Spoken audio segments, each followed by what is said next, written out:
से किया, उसके बाद भी हम पुरअमन रहे, जलसे किए। अदालत ने फैसला किया कि 20 हलकों के ऊपर पंजाब में बाई इलेक्शन होंगे।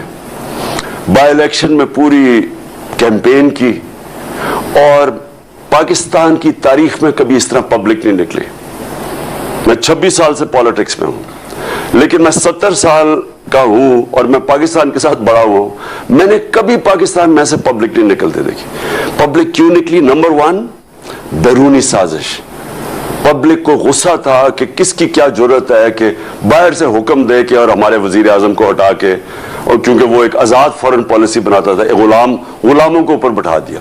और फिर दूसरा गुस्सा कि सबसे करप्ट तरीन लोगों को मुल्क के ऊपर मुसल्लत कर दिया। ये दूसरा गुस्सा था। तीसरी चीज क्या हुई कि उन्होंने आके मुल्क का, जी महंगाई है, मुल्क ने ठीक किया। मुल्क की बदतरीन, यानी पाकिस्तान की तारीख में कभी ऐसी माइशत की तबाही नहीं हुई जो अब है। रुपया तकरीबन 200 पता नहीं 30 रुपए पे डॉलर पहुंच गया। स्टॉक मार्केट गिर गई, इंडस्ट्री का बुरा हाल, किसान अलहदा रो रहा है, महंगाई आसमानों पे पहुंच गई है। उनको कोई इसकी फिक्र नहीं थी। उन्होंने आते साथ ही सिर्फ अपनी चोरी, 1100 अरब रुपए चोरी के केसेस माफ करवाए। हमने पूरी कैंपेन की, अवाम निकली। कभी बाय इलेक्शन के अंदर इस तरह की पब्लिक नहीं निकली, इतनी तादाद में कभी पब्लिक नहीं निकली। औरतें निकली, सबसे ज्यादा नौजवान, और जो ख्वातीन निकली हैं ऐसे कभी पाकिस्तान में नहीं निकली। औरतें निकली, बच्चे निकले, बच्चों ने आके खड़े जलसों में शिरकत की, फैमिलीज निकली। और हमने सारी इन पार्टीज को, सारी स्टेट मशीनरी को और एक करप्ट इलेक्शन कमीशन को, हमने इन सबको शिकस्त दी। अवाम ने शिकस्त दी और हमने वो किया जो सारे समझ रहे थे कि हो ही नहीं सकता। सब समझ रहे थे इलेक्शन जीत जाएंगे। इन्होंने हर किस्म की दानली की। जब इलेक्शन जीत गए, उसके बाद आज होना था इलेक्शन चीफ मिनिस्टर का। रात को कौन पहुंच गए? जमीरों का सुदागर आसिफ जरदारी। 30 साल से ये, मैं फिर से बताऊं, ये मुल्क को लूट रहा है, जेलों में भी रह चुका है। इसने, जिस तरह मैंने कहा, 14 साल ये सिंध गवर्नमेंट में बैठा हुआ है। इसने कम से कम सिंध गवर्नमेंट 7-8 हजार अरब रुपया सिंध गवर्नमेंट पे। कराची का हाल देख लें आप, बारिश आती है देख लें, बारिश नहीं होती तो पानी नहीं। ये वो आदमी बैठा हुआ था और इसने कल रात से पहुंचा, हमें पूरी इंफॉर्मेशन थी कि पैसा चलाने आया, क्योंकि ये पब्लिक में तो निकल ही नहीं सकता। सरदारी पब्लिक में निकलेगा, लोग इसको अंडे मारेंगे। ये पब्लिक से डरता है, लेकिन ये पैसे की बोरी पकड़ी हुई है, चोरी करके अवाम का पैसा, उसी चोरी से पाकिस्तान की जमहूरियत का जनाजा निकालता है। हर इलेक्शन के अंदर ये पैसा चलाता है, चाहे गिलगित बल्तिस्तान में हो, आजाद कश्मीर में इलेक्शन हो, सेनेट इलेक्शन में हो, सिर्फ और सिर्फ चोरी के पैसे से, ब्लैक के पैसे से ये जमहूरियत को खरीदता है। और फिर वो से भी रात से हमें पता चल गया कि इसकी कोई गेम चला रही है, इस तरह का मैंडेट मैंने आपको कल रात हमें पता था कि इसने कोई गेम करनी है। और आज जो हुआ है, मैं इसलिए हैरत में हूं अभी तक कि ये असेंबली, इन्होंने किया क्या है। यानी मैं ये समझता हूं कि ये जो लोग हैं, ये जो माफिया, ये पॉलिटिशियंस नहीं है। ये कितनी हकारत से पब्लिक को देखते हैं। ये समझते हैं अवाम भेड़ बकरी हैं। ये अवाम को या आपको इंसान नहीं समझते कि जब वाज़े तौर पे आर्टिकल 63A में लिखा हुआ है, सुप्रीम कोर्ट की रूलिंग है कि पार्लियामेंट्री पार्टी का हेड वो पार्लियामेंट्री पार्टी का जब फैसला करती है कि जिसके साथ भी जाना है, वो पार्टी उधर जाके वोट देती है। जो बाहर बैठा हुआ है, जो पार्टी का हेड है, उसका इसमें नाम नहीं लिखा हुआ। क्योंकि मेरे से ये हुआ है, मैंने जब हमने हमारे लोगों को, जब अपने 25 लोटों को हटाना था, तो तब भी पार्लियामेंट्री हेड ने लेटर लिखा। जब मैंने पहले लिखा, वो रद्द कर दिया गया था। तो शुजात का तो लेटर ही नहीं वैलिड। उस लेटर के ऊपर ये जो शख्स है, ये जो बना है स्पीकर, कोई शर्म नहीं आती इसे कि वोट डाल गए हैं। जमहूरियत और क्या होती है? 10 क्यू लीग के मेंबर्स ने पार्लियामेंट्री पार्टी के हेड पे वोट डाल दिए जाके, हम जीत गए और उसने जाके इलेक्शन उन दूसरों को जिता दी। यानी जो चीफ मिनिस्टर बनना था परवेज इलाही का, उसकी भी वोट नून लीग को दिलवा दी। अब ये कोई जमहूरियत में इस तरह का मजाक होता है? कोई सोचे कि कोई अकल है कि क्या ये है जमहूरियत? ये जमहूरियत नहीं है। इनके अरबों रुपया एट स्टेक है। ये लोग इस मुल्क को लूटने आते हैं। इनका काम ही क्या है कि थाने में गंदे ऑफिसर्स रखवाओ, वो लोग कॉन्ट्रैक्ट्स लो, पैसे बनाओ, रियल एस्टेट के अंदर माल बनाओ। इनका और कोई इंटरेस्ट नहीं है, अवाम से कोई इनका ताल्लुक नहीं है। जो इन्होंने आज किया है, मुझे सबसे बड़ा अफसोस ये है कि हमारी आगे मायशत का बुरा हाल है।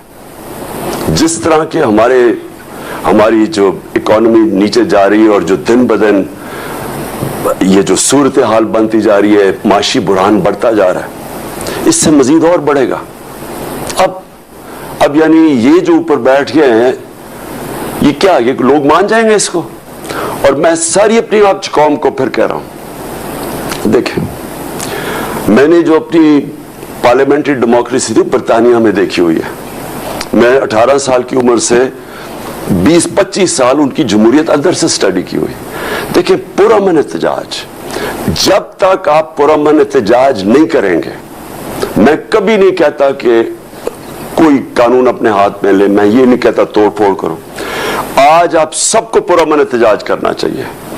रात को जब भी निकले अपना एहतजाज रजिस्टर करें, क्योंकि आपने बताना हम इंसान हैं, हम भेड़ बकरियां नहीं है कि जो कान खींच के इधर कर दो तो इधर का ये कीमत लगा दो कि ये ऊपर बंद कमरों में पैसे चला के पाकिस्तान में फैसले हो जाए ताकि ये और आए पावर में और पैसा बनाए।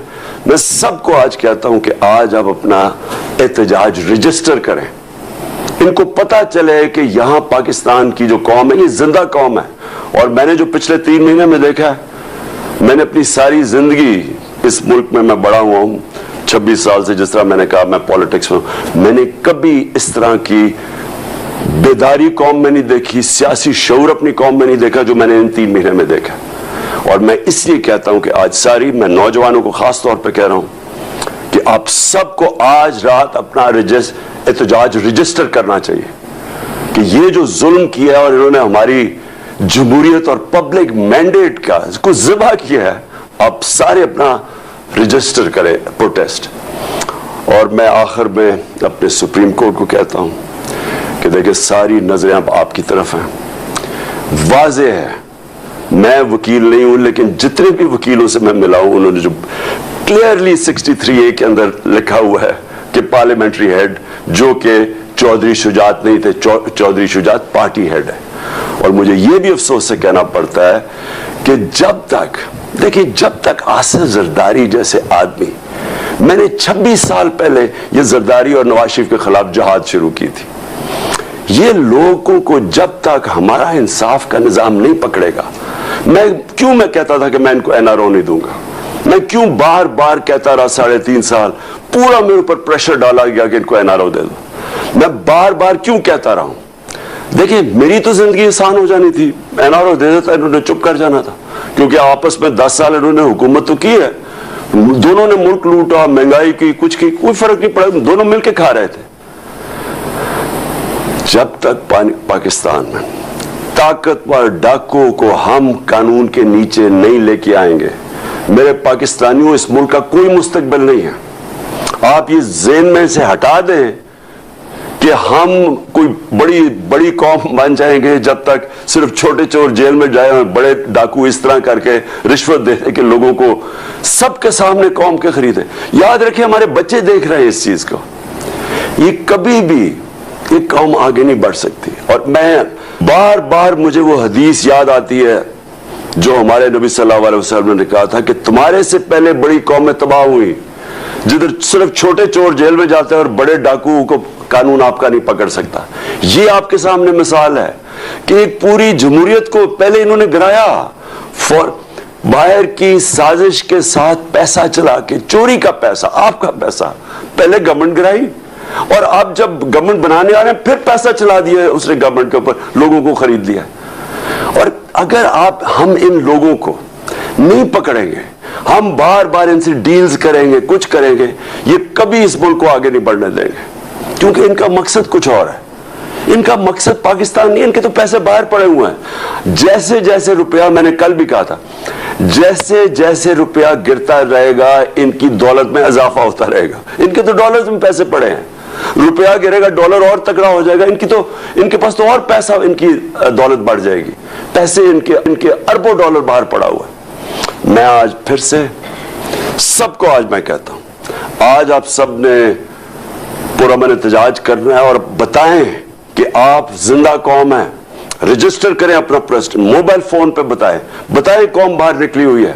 हम ये एक्सेप्ट नहीं करते हैं, हम इन डाकुओं को पब्लिक के पैसे से अपना मैंडेट चोरी करने की इजाजत नहीं देते। पाकिस्तान पाइंदाबाद।